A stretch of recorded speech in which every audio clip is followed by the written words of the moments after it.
ఎవరంటే ఇంకెవరు? నేనే కదా కృష్ణవేణి గిఫ్ట్గా ఇచ్చాను. నువ్వివ్వలేదు ముకుంద్.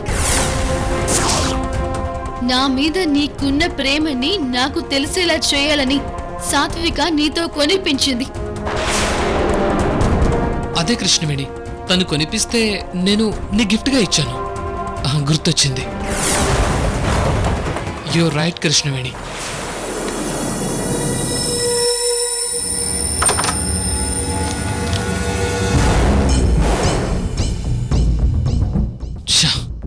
కొంచెంలో తప్పించుకున్నాను. లేదంటే కృష్ణవేణికి నా పైన అనుమానం వచ్చుండేది. ఇకపై ఇంకా జాగ్రత్తగా ఉండాలి. మా సంగమం జరిగేదాకా చాలా కేర్ఫుల్గా ఉండాలి.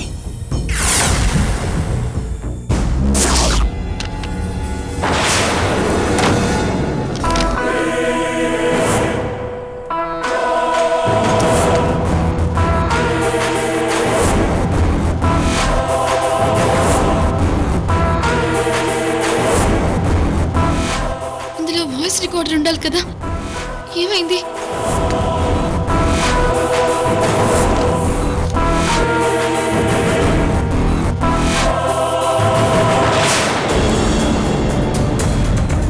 ఇందులో వాయిస్ రికార్డర్ లేదు అంటే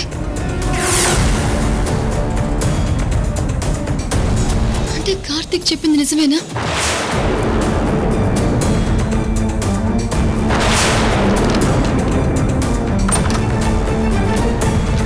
ముకుంద్ నన్ను ఏదో చేయాలని చెప్పింది. పంజరంలో రికార్డ్ అయిందా?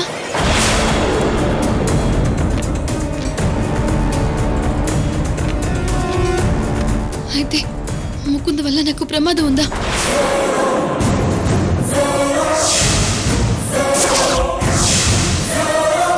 ఏది నిజమో ఏది అబద్ధమో తెలిసే వరకు ముకుంద్ని దూరంగా ఉంచాలి.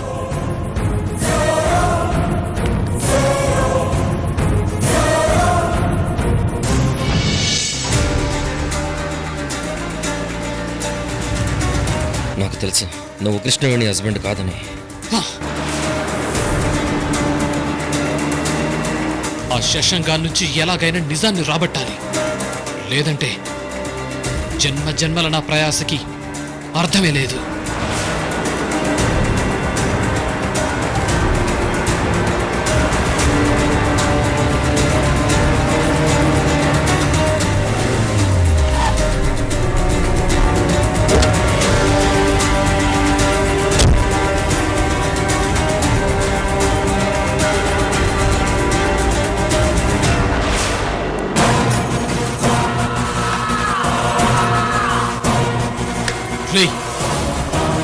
నువ్వు ఇండియాలో అడుగు పెట్టిన దగ్గర నుంచి ఎక్కడికి వెళ్ళావు, ఎవరిని కలిసావు, ఎంతమందికి సర్జరీ చేశావు, మొత్తం నీ టూర్ హిస్టరీ అంతా నా దగ్గరుంది.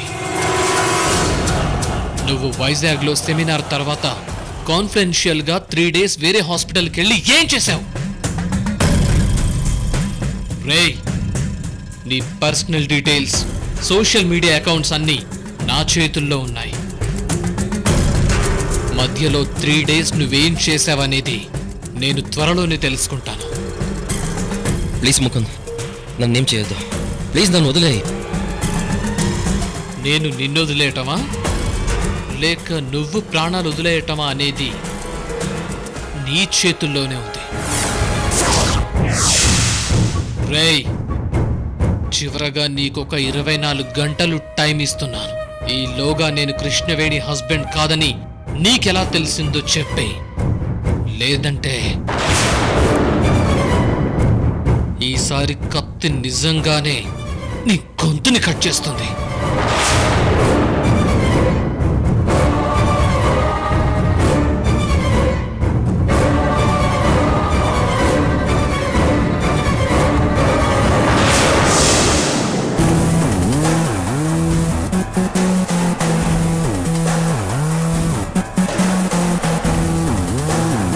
రండి సిఐ గారు, కూర్చోండి. పర్వాలేదు సార్. శశాంక్ ఆచూకీ ఏమైనా తెలిసిందా? మేము ఇంకా అదే ప్రయత్నంలో ఉన్నాం సార్. సార్, ఏదో ఒకటి చేయండి. ఎలాగైనా వాడు ఆచూకీ కనిపెట్టండి. కానీ ఇలా సడన్ గా ఎలా? ఈయన విశ్వమోహన్ గారు, డాక్టర్ శశాంక్ నాన్నగారు, లండన్ నుంచి వచ్చారు. I'm sorry sir. బట్ మీరిచ్చిన కంప్లైంట్ ఆధారంగా ఎంక్వైరీ చేస్తున్నాం. మా ఎంక్వైరీలో తేలింది ఏంటంటే డెఫినెట్గా ఇది కిడ్నాప్ కాదు, యాక్సిడెంటు కాదు. అవి రెండూ కాకుండా శశాంక్ ఎలా మిస్ అయ్యాడు అని అతని సెల్ ఫోన్ సిగ్నల్స్ ఆధారంగా ఎంక్వైరీ చేస్తే శశాంక్ ఆ రోజు మీ ఇంటి నుంచి బయలుదేరాక ఎయిర్పోర్ట్ కంటే ముందే ఫోన్ స్విచ్ ఆఫ్ అయిపోయింది.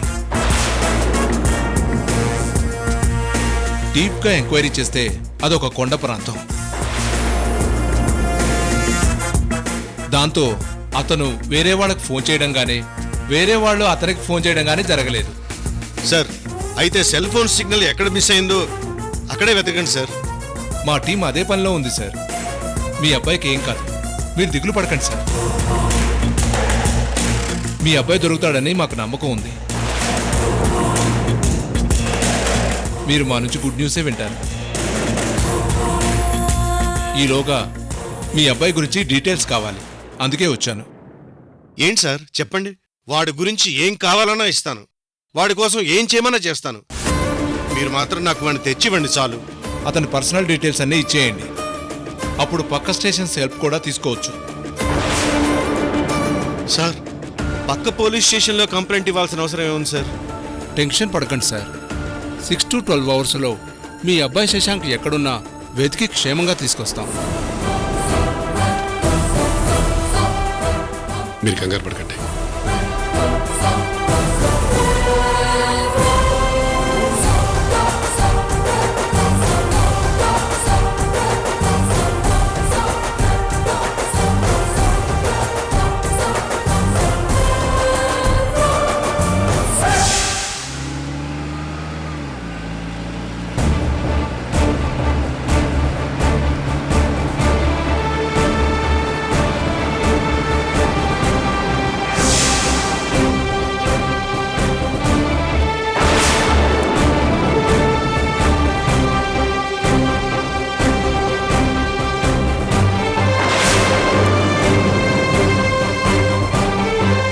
మావయ్య,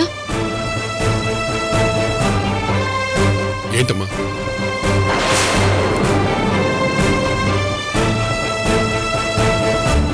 నాతో ఏదైనా మాట్లాడాలనుకుంటున్నావా? చెప్పు కృష్ణవేణి. అవును మావయ్య, చెప్పమ్మా. కానీ నాకేం చెప్పాలో ఎలా చెప్పాలో అర్థం కావడం లేదు. దేని గురించమ్మా నువ్వు మాట్లాడేది? ఈ ఇంట్లో నా పరిస్థితి గురించి మావయ్య. నా వల్ల అందరూ ఎదుర్కొంటున్న సమస్యల గురించి. అసలు నా జాతకమే మంచిది కాదు మావయ్య. పుట్టగానే నాన్న దూరం అయ్యాడు. నా కాళ్ల పారాణి ఆరక ముందే అమ్మ దూరం అయిపోయింది. అనాథలా మారిన నన్ను చేరతీసి పెద్ద మనసుతో ఈ ఇంటి కోడల్ని చేసుకున్నారు. అయినా నా తలరాత మారలేదు. అలా ఎందుకు అనుకుంటావమ్మా? అలాగే ఉందిగా మావయ్య. బావతో నా పెళ్లి అవగానే అగ్రిమెంట్ అని కొన్నాళ్ల దూరంగా ఉన్నాం. తర్వాత అంతా సంతోషంగా ఉంది అనుకునేసరికి ఆ మాతాజీ మాటలు విని నేను మీ అందరికీ దూరం అవ్వాలనుకున్నాను. అమ్మా అది ఆ శరత్ చంద్ర ఆడించిన నాటకం కదా. అవును మావయ్య, అది నాటకమే కావచ్చు. కానీ మధ్యలో ఆ ముసుగు వ్యక్తి ఎవరు? ఎందుకు నా వెంట పడుతున్నాడు? తర్వాత హనీమూన్ కని వెళ్తే అక్కడేమో ముకుంద్ కళ జరిగింది. చివరికి లహరి బర్త్డే పార్టీలో నాకు మత్తు అందించే వరకు వెళ్ళింది పరిస్థితి. ఇదంతా చూస్తుంటే రేపేమవుతుందోనని చాలా భయంగా ఉంది మావయ్య. కృష్ణవేణి, ఇందులో నువ్వు భయపడాల్సింది కానీ బాధపడాల్సింది కానీ ఏమీ లేదమ్మా. త్వరలో అన్నీ సర్దుకుంటాయి. లేదు మావయ్య, నేను కూడా మొదటి నుంచి రేపో మాపో అన్నిటికీ ఒక దారి దొరుకుతుందిలే అని అనుకుంటూ ఎదురు చూస్తూ వస్తున్నాను. కానీ రోజు రోజుకి పరిస్థితి మరింత జటిలంగా తయారవుతుందే తప్ప బాగవ్వడం లేదు. ఇవన్నీ బయట నుంచి ఎవరైనా శత్రువులు కావాలనే చేస్తున్నారా, లేక వేరే వాళ్ళు వేసుకున్న ప్లాన్లో నేను బలవుతున్నానా అని నాకు అర్థం కావడం లేదు. నువ్వు ఆలోచించే దానిలో న్యాయం ఉందమ్మా. నీ స్థానంలో వేరే ఎవరైనా ఉంటే ఈ పాటికి ఏం చేసేవారో ఊహించుకోవడానికే భయంగా ఉంది. కాని ఈ ఇంటి కోడలుగా నువ్వొచ్చావు. కృష్ణవేణి, గుర్తుపెట్టుకో, నేను పట్టుబట్టాను కాబట్టో లేదా ముకుందు తాళి కట్టాడు కాబట్టో నువ్వు ఇంటికి కోడలుగా రాలేదమ్మా. ఆ దైవం పంపింది కాబట్టే వచ్చావు.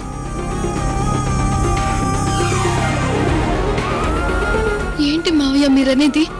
ఒక్క నిమిషం అమ్మా, ఇప్పుడే వస్తాను.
చూసావుగా అమ్మా, నువ్వు ఇంటికి కోడలుగా రావటం కేవలం కాకతాళీయం కాదు. మీ ఇద్దరిది ఆ దైవం చేసిన పెళ్లి. ఆ పెళ్లి కేవలం ఒక సంఘటన, వేడుకనో కాదు, అదొక చరిత్ర.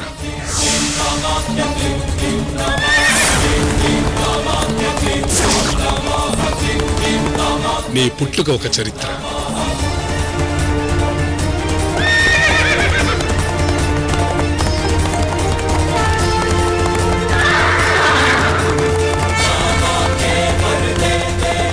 నీ శౌర్యం ఒక చరిత్ర.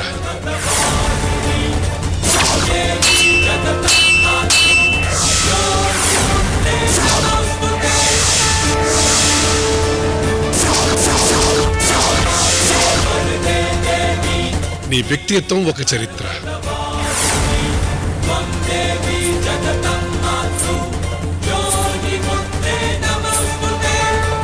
అసలు నువ్వే ఒక నడుస్తున్న చరిత్ర.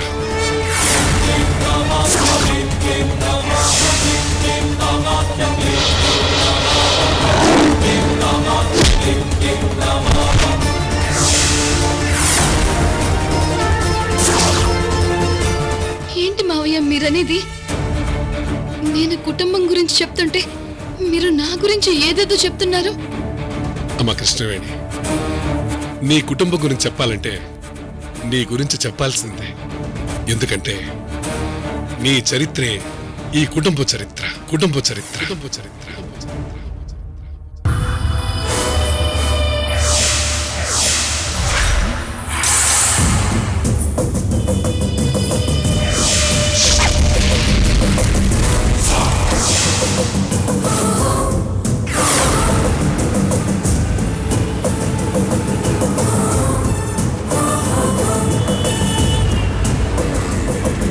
నీ చరిత్రే ఈ కుటుంబ చరిత్ర కుటుంబ చరిత్ర కుటుంబ చరిత్ర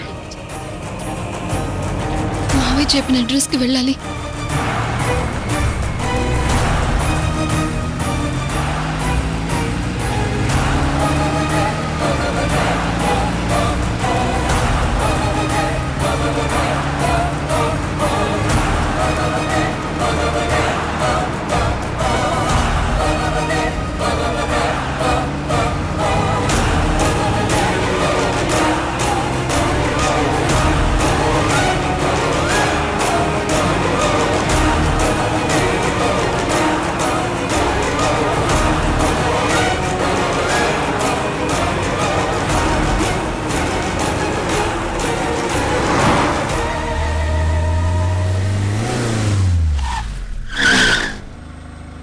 మావయ్య చెప్పిన అడ్రస్ ఇదే.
నీ చరిత్రే ఈ కుటుంబ చరిత్ర. కుటుంబ చరిత్ర. కుటుంబ చరిత్ర.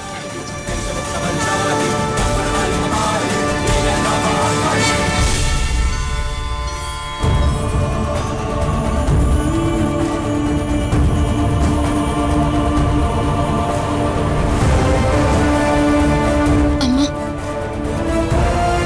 నా చరిత్ర కుటుంబ చరిత్ర అంటూ మావయ్య ఏవో పెద్ద పెద్ద మాటలు మాట్లాడారు.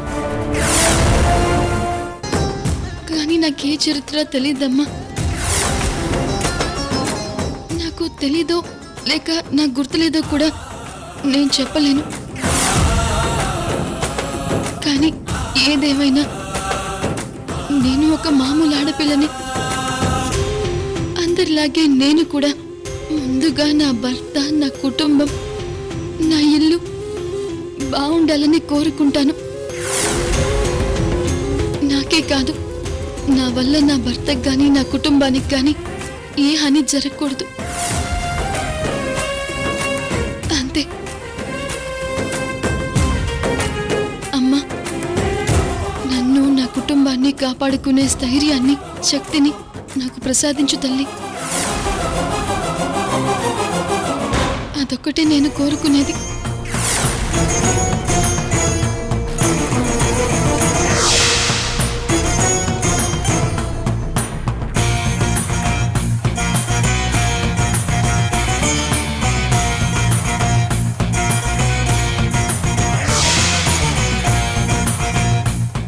ఈ పెళ్లి జరగాలంటే నాదొక కండిషన్ ఉంది.